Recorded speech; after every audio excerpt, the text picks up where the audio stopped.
This is Radio Now 95.3 FM. Come for the news, stay for informed conversations. Vice President Kashim Shettima has addressed the United Nations General Assembly in a 19-minute-long speech that canvasses support for changes to the UN Security Council, multilateralism, debt relief, and much more. The VP, who represented President Bola Tinubu, had four major points that formed the general foundation of his address. Here's a brief sense of what those 4 points were. 1. Nigeria must have a permanent seat at the UN Security Council. This should take place. This should take place as part of a wider process of institutional reform. 2. We need urgent action to promote sovereign debt relief and access to trade and financing. 3. Countries that host minerals must benefit from those minerals. And 4th, the digital divide must close. As our friend the Secretary General has said, AI must stand for Africa included. That is Vice President Kashim Shettima, who's in New York in the United States of America, representing President Tinubu at the UN General Assembly. Joining us on this conversation is Collins Nweke, who's a global affairs commentator. Mr. Nweke, good morning and welcome to the conversation. Thank you, Nabila. Thank you for having me. It's a pleasure to have you on. Let's start with your general reaction to the VP's speech. Even though these were four major points, there were a few other things he talked about as well, such as the two-state solution in the Palestine-Israel situation.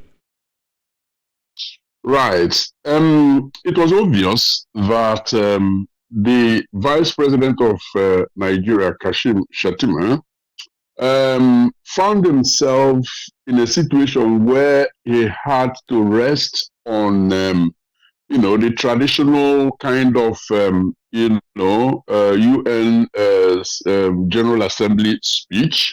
But it was also clear that he used this speech to pivot Nigeria from development diplomacy to moral diplomacy when he focused quite some attention to the Palestinian question. Now, by condemning the humanitarian catastrophe in Gaza and grounding Nigeria's position in that regards in the UN Charter, but also international law, he projected Nigeria as a voice of conscience for the global South. The question, however, is whether this marks a genuine shift in Nigeria's foreign policy or simply a powerful speech without any follow-through. The coming days, the coming months will, tell us which one it is. Mr. Nweke, you have been talking for a while about Nigeria's need to stand out in terms of its conversations with the rest of the world, particularly at the UN General Assembly. As a whole, Vice President Kashim Shettima didn't just talk about the Security Council seat, he also talked about Gaza. And indeed, we know that he has been talking about increased development for Africa. How do you think the world is going to react to the position that he has taken for Nigeria? It is true, excuse me, it is through voices such as his that Nigeria will join the Committee of Nations in, getting the rest of the world to see Africa's inclusion in the UN, Security Council as an issue of justice, not, benevolence. Nigeria's intervention through him at the UNGA 80 is a welcome reassertion of our voice on the global stage. But the world will judge us not by the passion of our speeches, but by the consistency of our actions. If we seize this moment to lead Africa in championing Palestinian justice while addressing our own security challenges, Nigeria would have reclaimed both its size and its moral weight in global affairs.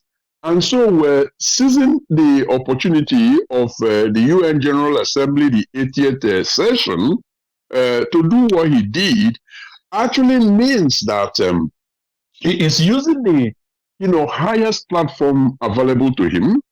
And so, millions of leaders across the world were listening to him, not just those that were present at the event. And so, yes, you can consider this as pretty consequential. But I want to continue to emphasize that beyond the symbolism, I believe that follow through is the most important thing here. I mean, Mr. Nweke, there's big questions on how many people, which leaders were paying attention. For one, it was notable that the hall was relatively empty. There were people there, yes, but it was quite empty. Beyond that, I also think through this voice for the voiceless stance that we've taken, we mentioned Israel-Palestine. The VP spent quite a bit of time on that matter. He also mentioned Sudan, but notably absent was the situation in Congo. And we come back to how it seems like wars on the continent are largely forgotten.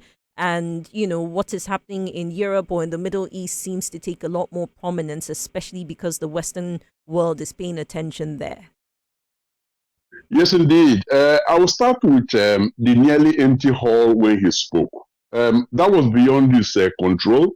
You and I were not present in New York, but we got to hear about the speech from a distance. And so the world has grown beyond, physical presence in a location to be able to get both the import and the genuine relevance of a speech. It's unfortunate that the hall was nearly empty, but I think his message was loud and clear, and wherever people were, they would have, listened to it. Now, in speeches of that nature, time-bound, you have to make, sadly, some choices. And, the situation in Congo should have, been mentioned at least a few times, because it is part of that leadership in Africa that Nigeria, tries to project. But I mean, spending time on Palestinian question, which is more cogent, more urgent at this point. I mean, on the risk of playing down Congo, was equally important, because for him and on behalf of Nigeria, it meant using it, in pivoting Nigeria away from developmental democracy to moral, diplomacy. And I believe that was, an important choice that he made. The Gaza war has always been framed by Arab voices. Nigeria's intervention reminds the world that Africa, too, has a stake in questions of war, peace, and accountability, especially now that Nigeria is, seeking on behalf of Africa, permanent seats at the UN Security Council.